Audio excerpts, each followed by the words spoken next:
Hello, welcome to the course Data Handling and Machine Learning in Python for Biomedicine. I would like to start with a quote from Robert Hooke, and it's in the introduction to his Micrographia.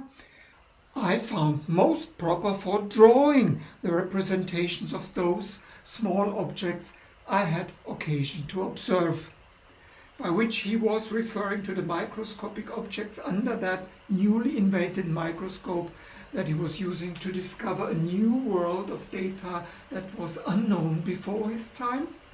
And I will argue throughout the course that similarly we need to learn to draw, and in our case this is called programming, to truly discover the worlds presented to us in the form of digital data. And to do so, we have a two-part program for you. In the first part, we'll learn some proper Python basics, so to get to know our language and our way of expressing and getting things done. And this will be followed by a lot of data handling, which we do in Python with some special packages. And that will help us to just be able to properly understand what's in the data. After a break, if you like, we continue with machine learning concepts, things like distance, scoring, optimization, and so on, to get the best structure out of what is hidden in the data.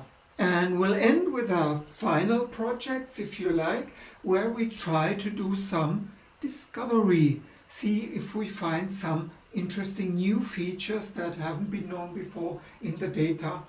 And if you like, you can do that using your own data sets that you bring to the course. I hope you are able to join instantly by opening your JupyterLab environment. This will be your playground over the next weeks and months, and maybe for much longer. And finally, we'll be having webinars on the topic of every lesson in all of the parts of the course. If you like to join, we'll be broadcasting Thursdays. That's bi-weekly, but Thursdays from 2 to 3 p.m. This is our time where you can join directly, or we'll put the link of the recording on the webpage, so if you want to watch it later. Okay, that's it. I think we'll all have to start. Go!